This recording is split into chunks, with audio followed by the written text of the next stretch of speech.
I got to tell you, I'm saddened to tell you tonight that I believe America is under attack. We have been infiltrated by radical leftists who are using a pawn of a president, really, to destroy America from within. Joe Biden is only the figurehead here, easily manipulated and controlled by shadow figures who are actually in charge. I know this because Joe Biden, to me, appears to be clueless.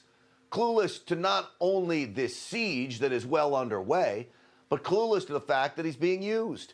Just as Joe Biden was installed into his role in the White House, the shadow figures of his presidency are installing their radical wish list of people into this administration. During Attorney General Merrick Garland's confirmation hearing, he made a shocking admission. Just listen to this. Do you believe that illegal entry at America's border should remain a crime? Well, I haven't thought about that question. I just haven't thought about that question. Well, haven't thought about it? You're going to be Attorney General. That answer, though, goes far beyond illegal immigration. As a potential Attorney General, his answer should simply be this. As Attorney General, I don't make the laws, I enforce them. And whatever laws that are on the books now or are made in the future, I will prosecute them. That should have been his response from a real Attorney General or someone who wants to be one. Instead, Garland's answer reveals what is really at play here.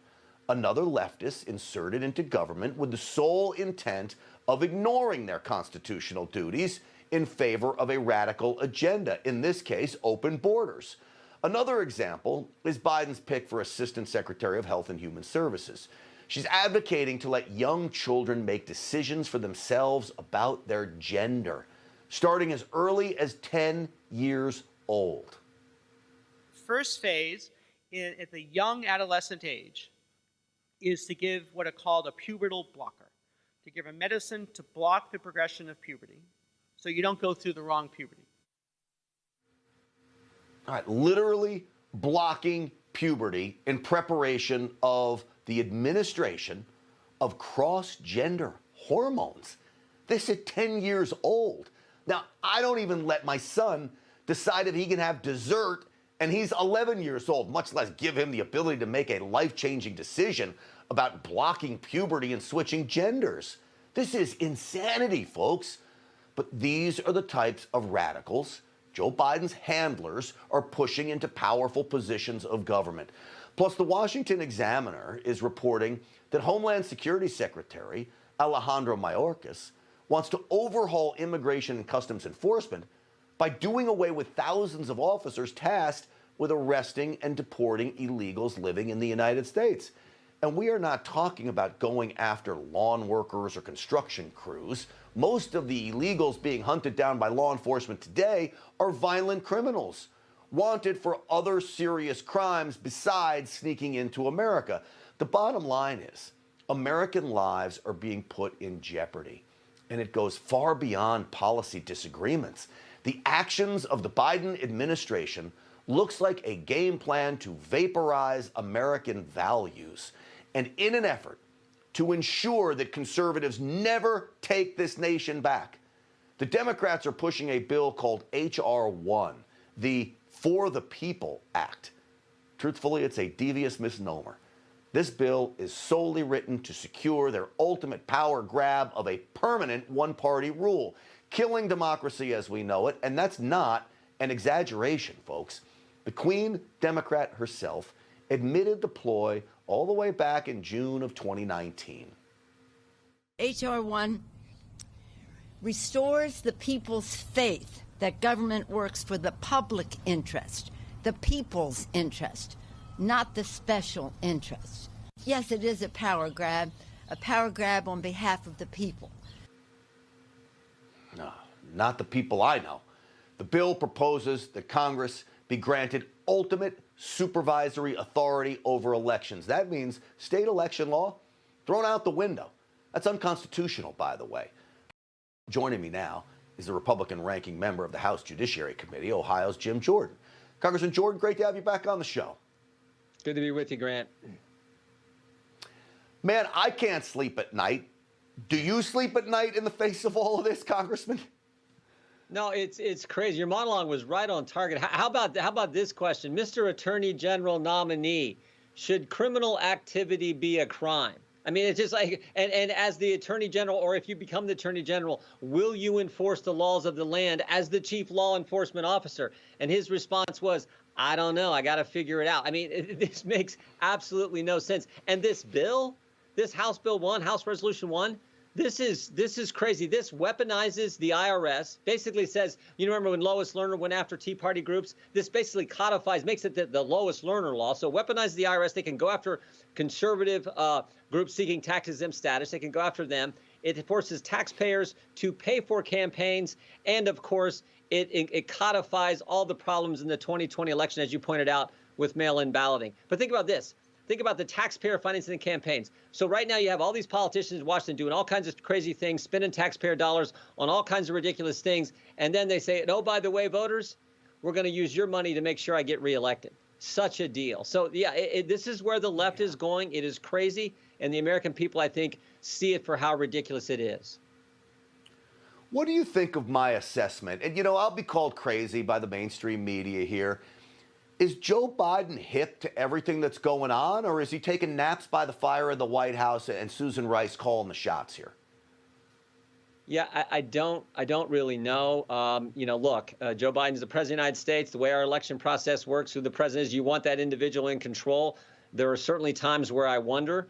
And so you wonder, who are the key people around him? If he's not making the decisions, who are the individuals who are?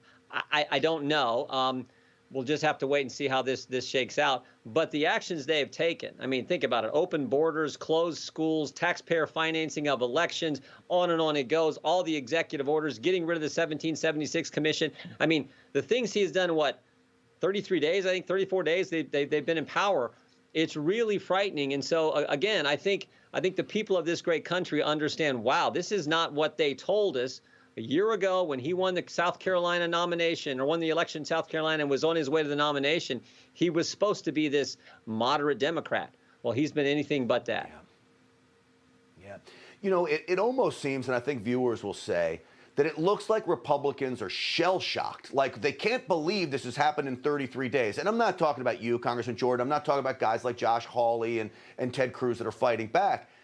But there seems to be, in 33 days, it's almost as if you're in cement shoes, a lot of Republicans up there just watching this whole thing unfold.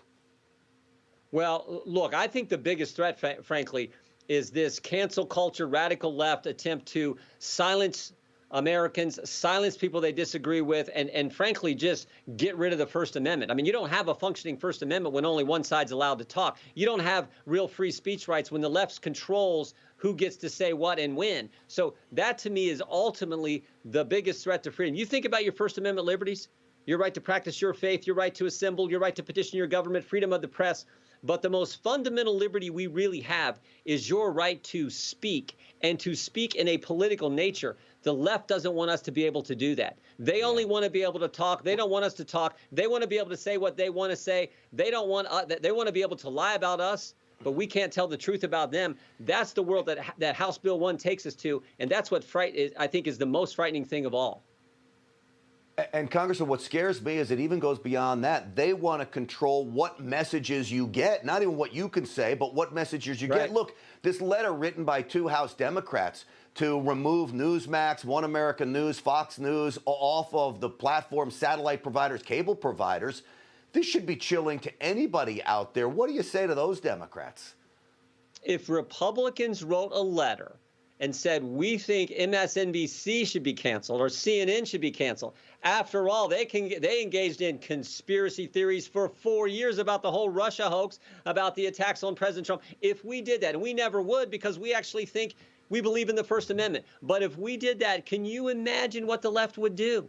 But that's exactly what they did, going after Newsmax, going after Fox, going after One American News. I mean, it is scary where they want to take us. And here's what we need to understand. I think I said this on your program last week or 2 weeks ago.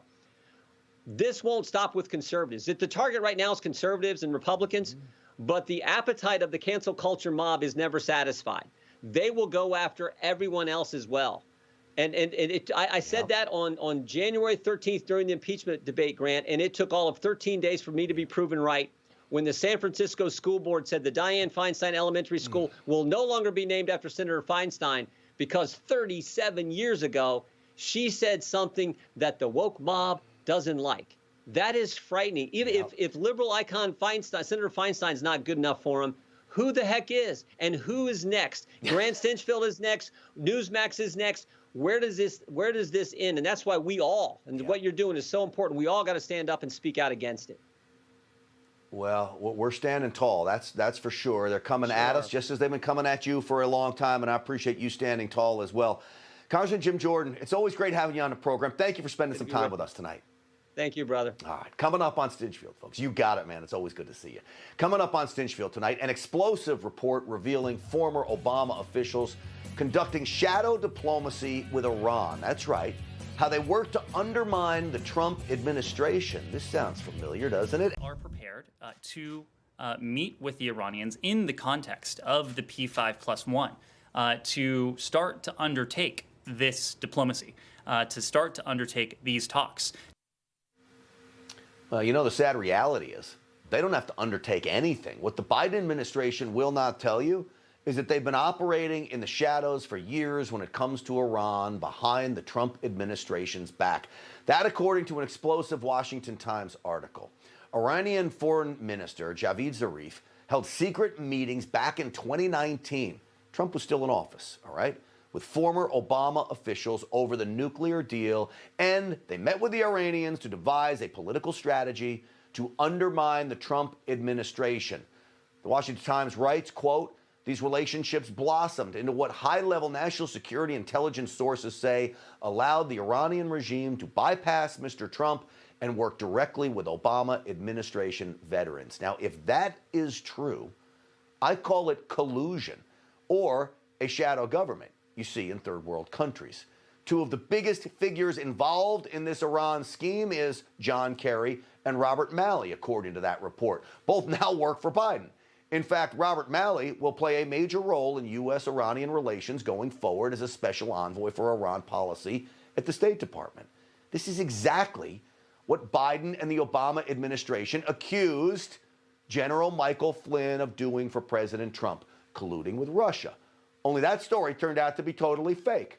Still, deep state leftists prosecuted Flynn with the obscure Logan Act, destroying his life until Trump pardoned him. So let's open the investigation into Biden-Iran collusion. Sadly, with Democrats in control, my prediction is that will never happen. Joining me now, former Trump Deputy National Security Advisor and author of the book Revolution, Trump, Washington, and We the People, KT McFarland is with us. KT, great to have you back on. It's always good to be with you, Grant. Thank you for having me. So, KT, with John Kerry's history of sticking his nose in when he's not an official government employee, this story certainly wouldn't surprise me and upsets me. What do you make of it? You know, during the Trump administration, when I was Deputy National Security Advisor, we always wondered what was going on because the Iranians, we knew we had them in a terrible position economically, we had them in a position diplomatically, and yet they weren't negotiating with us as they should have done. And now we realize that why were they not doing it? Because John Kerry and others were going to meet with the mullahs, and they were whispering in their ear, don't cut a deal with Trump. Don't, give in to his pressure. We'll be back in soon enough. And then the good old days of the Iran nuclear deal and the United States favoring Iran, we'll go back to that. So they were not just undermining, but they were sabotaging the Trump administration. And as you point out, the irony of it is that they were accusing the Trump administration of doing the same to Obama. Trump never did it, but of course the Obama, Biden, John Kerry administration was busy undermining it. And it wasn't just Iran, it was China. They were going all around the world saying, just wait, we'll be back in office. The Biden folks will be back. So don't do anything with Trump because you just wait him out. He'll be gone soon enough. Well, KT, when you use words like sabotage a current administration, to me, and I don't throw the term around loosely. In fact, I didn't really even think of it until you just used the term sabotage. it's treasonous to think that you would undermine a current administration that's trying to keep America safe. And really, it's against the law, as we found out before, even an obscure one, KT. Yeah, and it's not just undermining a president. I mean, it's taking the American people vote, and they voted for Donald Trump in 2016, and they voted for very specific policies. And so what was the Biden-Obama administration busy doing, John Kerry? I mean, they thought, well, you know, the American people are so dumb. They elected the wrong guy. We're going to just protect the American people and American interests. We're going to go around the world and undermine and sabotage the foreign policy of President Trump. Now, you know, think about it right now. What would the reaction be in Washington if President Trump's people like me, were going around to the Chinese, to the Russians, to the Iranians, to the Europeans, to the Brits, and said, well, don't pay any attention to these Biden people. They'll be gone soon enough. The Republicans will take over, so don't make a deal with them. You know what that does is the precedent that sets up for American foreign policy is that any country trying to deal with this, they don't know who to believe.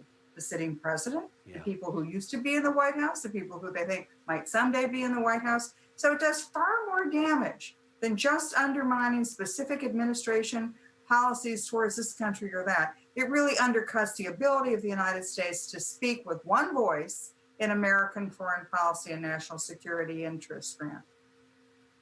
Well, KT, just look at the media's response to this. Sure, we're doing it on Newsmax. The Washington Times had reported on this. I don't see this story anywhere else in the mainstream media because they're going to cover for Joe Biden. And certainly if it was on the other shoe, was on the other foot, and it was Trump, there'd be no covering for you and Michael Flynn and President Trump and the rest of the crew. That's a sad reality where we are today. KT McFarland, it's always great to have you on. Thank you. Thanks, Grant. All right, we'll see you again soon. Hi, Emma Reckenberg here. If you like this video, there's a whole lot more to see on Newsmax TV. You can watch for free right here on our YouTube live stream and be the first one here each time our experts break down real news. Just hit that subscribe button, ring the bell icon, and stay with us on America's fastest growing cable news channel, Newsmax TV.